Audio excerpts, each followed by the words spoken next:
Welcome to Salacious TV, where we share some of the most salacious stories on the internet. Before we get into today's story, we humbly ask that you would like this video and subscribe to our channel. It doesn't cost you anything, but it really helps us out. My name is Martin King. I'm a claims adjuster for one of the largest Fortune 500 insurance companies in the country. Think Jake. It may not be the most glamorous job, but I enjoy it. Plus, the job requires some travel, and I absolutely love to travel. Mitch Williams is, or should I say was, my best friend in the world. He had lost his wife Jean in an automobile accident and was devastated. Mitch, Jean, Catherine, and I hung out together all the time, so losing Jean was a blow to both Catherine and me as well. Immediately following Jean's funeral, I had to go out of town for work. Mitch hadn't eaten in days and was in absolute shock. I had planned to stay with him, but because of the spur-of-the-moment work assignment, I asked Catherine to stay with him instead. She of course agreed, as we were both really worried about our friend. I returned home later that week and Mitch was still out of it, so I stayed with him and sent Catherine home. His brother Jack came up to spend the weekend with him so that Catherine and I could have the weekend to ourselves. We kept up this routine for about a month. We didn't mind it at all. Our number one concern was getting Mitch through his initial stage of grief. About week 5 I had to go out of town again. On Wednesday I finished up my work and returned to my hotel room. I didn't feel like going out for dinner and decided to just order pizza. At around 10 o'clock, my security camera notification went off on my phone. I had a very rare afternoon off last week and decided to install the cameras.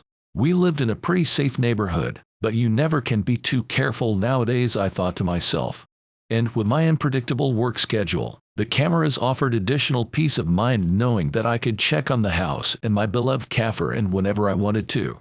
At any rate, the notification went off and I quickly checked my phone. What was going on at our house? Catherine was supposed to be at Mitch's house. It was Catherine and Mitch. What were they doing? They both went in the house, and after about 5 minutes they exited the house. I could see what looked like a bottle in Catherine's hand, and she said, "This wine is great. You're going to love it." Then, things took an unexpected turn. Mitch grabbed Catherine and said, "I'm sure the wine is good, but right now it's not the wine that I want." He pulled her close and kissed her deeply. To my surprise and horror, Catherine offered no resistance. Instead, she wrapped her arms around him and led him to the front of the car. They made out like high school kids for 5 minutes before she removed her clothes and offered herself to my best friend, who took her with no hesitation. I couldn't believe what I was seeing. My best friend and my wife going at it on the hood of his car like two animals in heat. I'd like to tell you that I was hurt, but that's bull. I was mad as F. I wanted to kick Mitch in the jewels and throw Catherine out of the house. Knowing the security system would be recording the entire incident, I put the phone down. I couldn't stand to watch any more of my wife and my former best friend. And I was seeing red. Needless to say, I didn't sleep that night. I didn't sleep on the plane the next day either because I was still too angry to close my eyes. I finally made it home. When I walked in the house, Catherine was there and she jumped on me as usual, but I just stood there seething. "Martin, I missed you, baby. What's wrong? You look upset." Upset? Then I pulled out my phone and played the video of her and Mitch in our driveway. Catherine said, "Where did that? How did you get that?" I installed security cameras over the garage and the doors to make sure my wife was safe while I was gone. And to my surprise, she was safe all right. She was safely getting bent over by my former best friend. "Martin, wait. You can't possibly be mad. You must have known. What in the hell did you just say to me? What on God's green earth should I have known? I was staying with Mitch. What did you think would happen? What did I think would happen? Let me tell you what I didn't think was happening. I didn't think you and my best friend would be sleeping together. He was a friend. One of our best friends. He'd just lost his wife. Why would I believe you were shagging him? I wasn't shagging him. I was consoling him. You were consoling him by shagging his brains out." Catherine said, "He needed someone to care for him. He needed comforting. He needed a physical touch to help with his emotional healing. So hold his hand. Give him a hug. Don't shag him. Not when you're married to me. He was devastated. He's your best friend. My heart was breaking for him. So, you shagged him." I consoled him. "Don't make it sound so dirty." It was dirty. I can't believe you. I can't freaking believe you. Just get out. Get out of this freaking house. I'm not leaving. I can't explain what happened if I'm not here with you. You've already explained what happened. Get your crap and get out of this house, or so help me God, I'll throw you out. Martin, you're overreacting. This is nothing to be upset about. A good friend was in need. All I did was help him through a dark time. By shagging him. Stop saying that. He was in pain. I did what I could to ease it. By shagging him. Stop it. Stop it. I did something good, and you're trying to cheapen it. How long has this been going on? Only 3 weeks. It's only been 3 weeks. I see how upset you are about it, so it's over. 3 weeks. Oh, hell, no, you've got to go. I'm leaving to get something to eat, and when I get back, you better be gone. When I returned in a couple of hours, she was still there. Damn it. I came into our house from the garage, and she was sitting at the kitchen table. Are you ready to talk about this like adults? I stared through her, and walked up the stairs to our bedroom. I saw that she'd made no effort to pack any bags or even gather her things together. Fine. If she wasn't going to leave, then I would. I wouldn't stay in the same house with her unfaithful ass any longer than I had to. I got a couple of suitcases from the spare bedroom and packed as fast as I could. I was going for speed, not order, so I was nearly done when Catherine walked in. What are you doing? What does it look like I'm doing? Since you won't leave, I will. Martin, please don't go. We have to work through this together. I tuned her out and continued to pack. I went to the bathroom and collected my toiletries. Martin, please, you're being ridiculous. I love you, Martin. You know that, but you don't tone me. Mitch needed someone to hold in his grief, and I was there. He's our friend. It means nothing to us, to our marriage. Are you serious right now? He'll never be my friend again, and it means everything to our marriage. I zipped up the last bag. I grabbed the suitcases and put them in the trunk of my car. Catherine was still in the bedroom when I got the last one. She followed me downstairs, talking the whole time. Martin, please, stop this nonsense. I know you're upset, but it was really nothing. I was just helping out a friend. He's one of your best friends. He was. He's dead to me now. Just as dead as Jean is. That stopped her for a bit. I'd known Mitch since we were 10, when his family moved in next door to ours. He was my oldest friend, and one of the 3 guys I usually counted on when the chips were down. But this betrayal ended everything. Please slow down, Martin. Talk to me. Let me explain. She was following me into the office. I was packing up my desk, while she leaned against hers on the opposite wall. You've already made it quite clear. There's nothing left to explain. He was sad.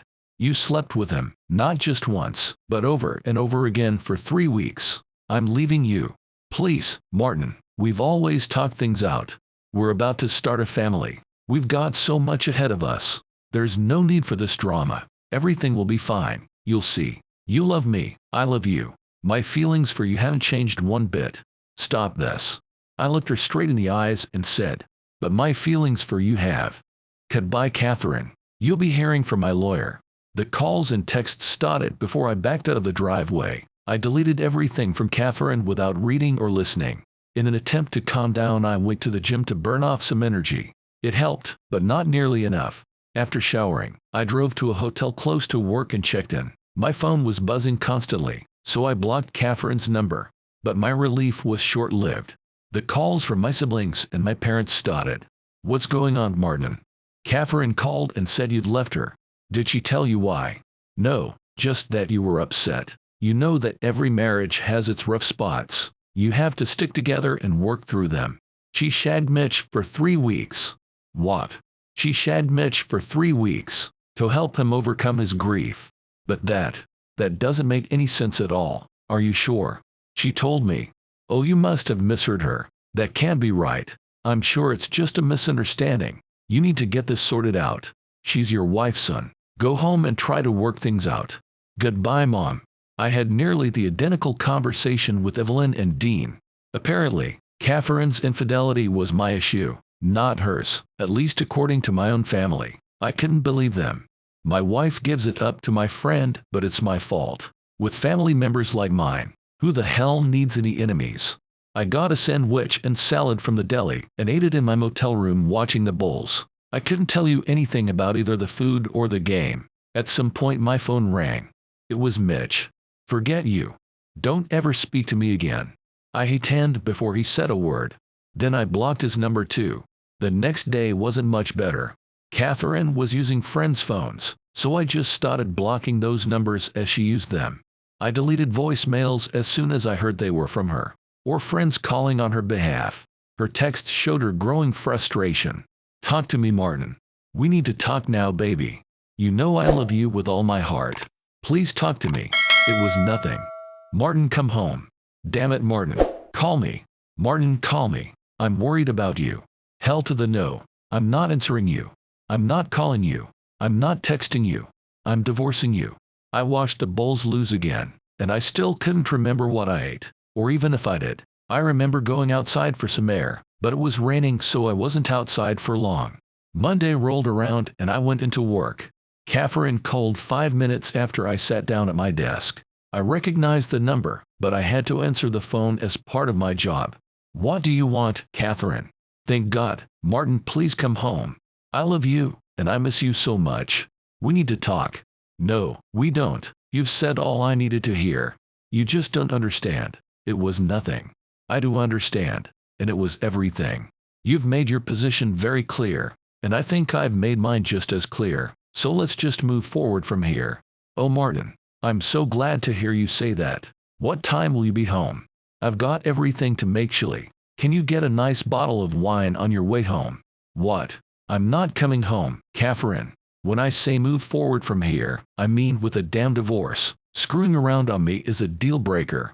Our marriage is done. I'm out.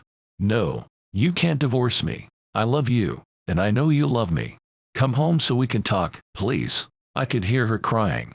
We don't have anything to talk about, Catherine. This is as simple as it gets. We have opposing viewpoints on a central issue, and that issue is infidelity. You don't see anything wrong with screwing around, but I do. Now I have to get back to work. You know how my boss feels about personal calls on the job. Don't hang up. We need to talk. If you hang up, I'll call right back, and I'll keep calling until you agree to meet with me to resolve this whole thing. Damn it. She had the leverage here, so I agreed. I wouldn't go by the house, but we'd meet at Michael's at 6. Thank you, Martin. Thank you. I love you. I'll see you there. I just hung up. The rest of the day sucked. I called our credit card companies, but I couldn't close the accounts until we paid them off. I did ask for lower credit limits though. I went to the bank and took my half out of our joint accounts. I called our HR department and changed beneficiaries on my insurance policy and 401k account. We'd have to sort the house out later. Thank God we didn't have kids to worry about. As I pulled up to Michael's, I saw Catherine's car parked. I walked into the restaurant and sat down across from her without greeting her. Catherine looked concerned, but she forced a smile on her face. Hi, honey. I'm glad you decided to come. Let's talk so we can put this whole thing behind us. I miss you and I want you to come home. If nothing else, she's persistent. I just stared at her. Her smile dimmed. I'm sorry you were hurt, but it was really nothing. I don't love Mitch. He needed me, and I was there for him. As a friend. As a friend who slept with him for 3 weeks straight. Please stop, Martin. That's not really helping our situation. I love you and only you. I miss you. I need you. Please come home. You slept with Mitch for 3 weeks. Maybe you should ask him to come home. I don't love Mitch, but you shagged him for 3 weeks. Please, just stop, Martin. I can see you're very hurt. I thought you loved me and loved Mitch enough to see that it was simply a kindness. There was no passion, no love. I was comforting him, that's all. You shagged him. Damn it, Martin. Is that all you're going to say? I'm trying to explain to you what happened, and you're just going to sit there and be childish. It meant nothing. Then why do it, Catherine? If it meant nothing. That crossed her up. Honey, I know you feel it was wrong. I'm not defending myself. I see the pain in your eyes. I hurt you, and I am so sorry. I was just being compassionate. I thought you'd understand. But we can move past this. We can get back to the way things were. Just give me a chance, and I'll prove it to you. I'll do anything to make it up to you. Too late. Some things you can't put back together. Catherine tried to grab my hand, but I pulled both into my lap. Her frustration was beginning to show. Talk to me, Martin. Please tell me what I can do. Please. We need to fix this. I said to her, sign the papers when you're served. Then I got up and left her sitting there at the table crying. I had her served. And you guessed it. She didn't sign the papers. She counter-filed instead, contesting everything in my petition and adding a request for marital counseling. I said no, but the judge ruled in favor of counseling. So late on a Thursday afternoon I was sitting next to Catherine in front of a therapist.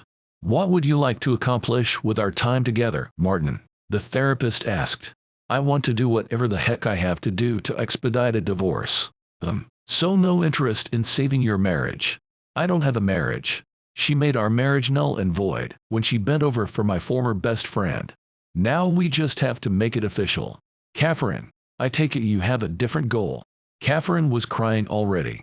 I just want this nightmare to be over. I want Martin to come home where he belongs. I want my husband back in our house, back in our bed. I miss him so much. As I understand it, the issue is that you had sex with a friend of yours for 3 weeks as he grieved the loss of his wife. Is that correct? Yes. Martin and I went down for the funeral, and I took some more time off work to help Mitch around his house. Martin had to work out of town. Mitch was so lost, so down. I started off just holding him while he cried, but pretty soon he started clinging to me, then kissing me, then caressing me. We slept together, but it was just physical. I don't love him, and I never did. It was just kindness to a good friend who was suffering so much. And you didn't discuss it with Martin? No. Not until after he saw us on the security camera at the house. And what did you expect his reaction to be? I thought he'd understand. Mitch was Martin's friend since they were kids. He saw how sad Mitch was. I thought Martin would see that I was just helping Mitch with his grief. Catherine whimpered and wiped her nose. It was just sex. It didn't mean anything. It seems Martin sees it differently. Care to elaborate on your feelings, Martin? Sex is supposed to be the one thing we have between us that's ours alone. It's how we know we're fully committed to each other. But I told you I don't love anyone else. Since the day we met, my heart has always belonged to only you. Prove it. What do you mean? Prove it. You know it's true. You know it. How do I know you love me? I tell you every day. Words are easy. Actions tell the tale. I do 100 loving things for you every day. Like what? I cook you dinner. I kiss you all the time. I listen to what you tell me. I make love to you. You cook dinner for our friends and families. You kiss your parents and my parents. You listen to everything your sister says to you. And you slept with Mitch. So tell me what you do for me alone. Don't be ridiculous. All those things are different with you. Are they? How do I know that? Our faithfulness was the one thing we had that was only for each other. And you threw that away on Mitch. There's nothing now that is ours alone. That's not true. We have our love. I don't love Mitch. I don't love anyone like I love you.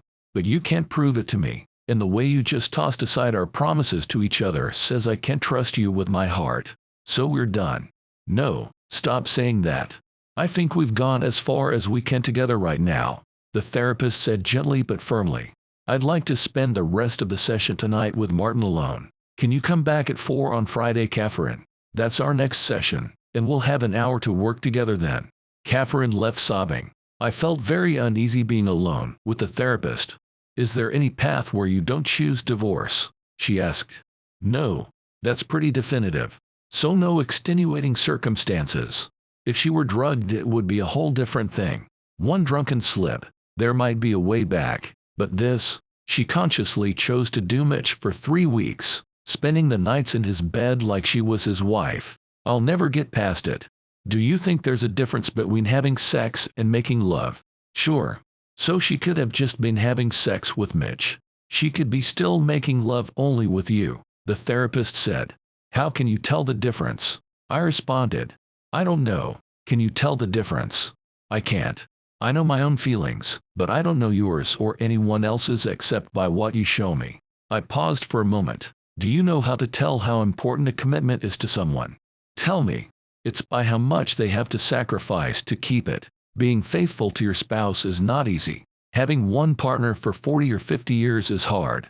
There's boredom and miscommunications and moods and conflicts and all kinds of other things to tempt you. So when you choose to sacrifice being with anyone else, then you're demonstrating how committed you are to your partner.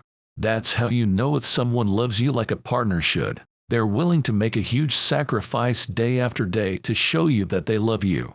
When she made the decision to sleep with Mitch, Catherine showed me that she wasn't willing to make that sacrifice, and there's nothing she can do to make up for it. If I stayed married to her, I'd have to guard against that kind of betrayal every day, and that's not a marriage I want any part of. So there's no chance. None. Do you believe that people can make mistakes? That one act doesn't define a person? Yes, but a mistake is a one-time slip-up, not a repeated action. There's no coming back from this. Then I'll need to prepare Catherine for divorce. There's no reason to waste everyone's time if you're not open to reconciliation. That was a pleasant surprise. So you don't need me on Friday? No, I don't think so. She's devastated, and having you here would just make things worse. I understand your feelings, and I see how strongly held they are. But if you do reconsider, I'm happy to work with you again, either alone or with Catherine. Thanks, but I'm not changing my mind. And I didn't. Catherine was a mess every time I saw her. I gave up going to meetings with our attorneys because she'd start bawling as soon as she saw me. I didn't like to see her hurt, but I was suffering too. Rage carried me for the first few weeks, but I was also numb. When I got my own little apartment and fell into a new routine, I found coming home so depressing that I stayed at work as late as I could. I really missed Catherine. I'd lie in bed wondering if I'd made the right choice. I missed her because I did love her so much. She was kind and she made me laugh all the time. She was playful and sincere in bed, but she casually decided to sleep with my friend, and I just knew that I could never again fully trust her to protect my heart. She didn't love me back, at least not like I needed. Call me insecure, call me stubborn, but a marriage should be a safe harbor, a refuge from stress as opposed to being a source of stress. The year following our divorce was hard for me. I didn't go out much despite the efforts of friends and coworkers. I didn't see much of my family either, because they were so reluctant to condemn Catherine's actions that I could only take them in small doses, and I'm not sure that they didn't see Catherine more frequently than me. Some family. So I mostly sat in my apartment watching sports. I got a different kind of release when Mitch sought me out, I guess to apologize. He was waiting for me as I came out from work, late again, so there wasn't anyone around. Hey, bud, can we? That was all he got out before my fist met the bridge of his nose. Neither one of us had much experience fighting, but I had anger on my side, so I gave him a good-ass whipping. He left town with 2 black eyes, a broken nose, and a swollen jaw along with some bruises up and down his body. After that I made a couple of quiet trips to Kansas City. Mitch had always been a car guy. It was his bad luck that his Corvette got completely trashed while he was in a bar watching Monday Night Football. Every window and mirror was smashed. The paint was keyed on both sides, the body heavily dented, the tires slashed, and the interior spray-painted bright red. His insurance covered a lot of the damage, and he used the payout to buy a used Toyota Supra. Unfortunately, someone smashed his driver's side window and set it on fire. It was going to be very expensive for him to be insured again. No one came looking for me, but even if they had, there were receipts on my credit cards that put me in bars near my apartment on those nights. I wanted to do more to Mitch, but destroying his cars would have to do. I don't think I'd do too well in jail, so in the end Mitch would have to live with what he'd done. I didn't see Catherine after the divorce, and I wouldn't let anyone tell me about her either. She had wounded me deeply. Even so, I hoped that she found someone to share her life. When I started dating again, I expected to be let down, so I didn't risk my heart at all. I frustrated more than one woman. I finally realized that I was destined to be alone unless I screwed up the courage to trust someone again.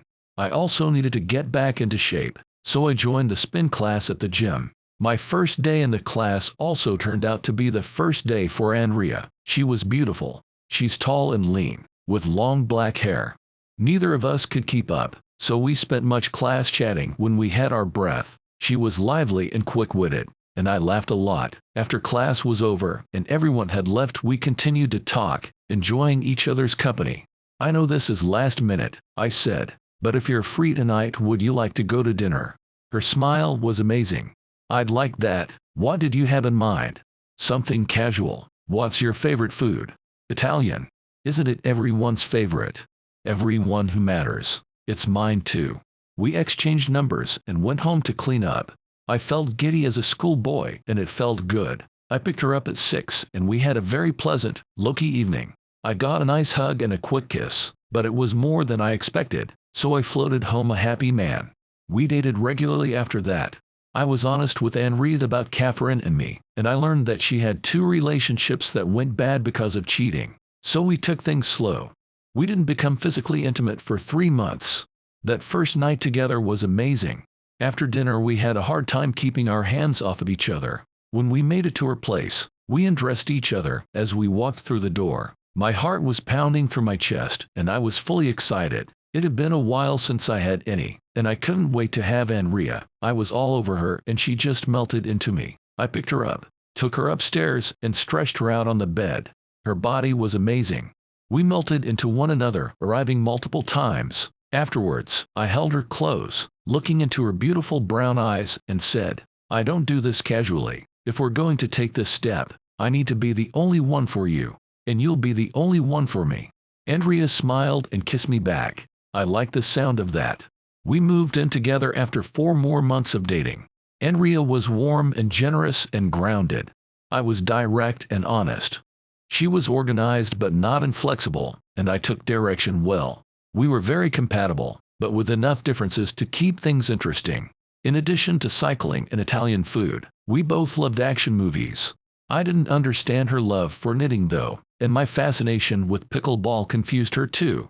I worked hard to be clear about what I was thinking at every turn. Henriette did likewise. We never had any blow-ups. Disagreements were handled long before they became a problem. We grew so close because we could trust each other 100%. No secrets meant no barriers, and our trust and love for each other grew every day. Sometimes I found myself wishing that I'd communicated better when I was married to Catherine. Catherine may have doomed us, but I wasn't without fault. I just assumed we shared the same expectations about monogamy.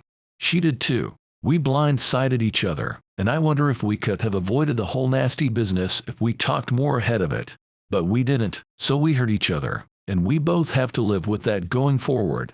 The experience made me a much better partner for Henriette, and that eventually led us down the aisle and into a satisfying marriage. Our son Andrew was born 3 years after we wed, and he was followed almost 2 years later by daughter Angie. Henriette and I enjoy our lives together, and we absolutely love our family.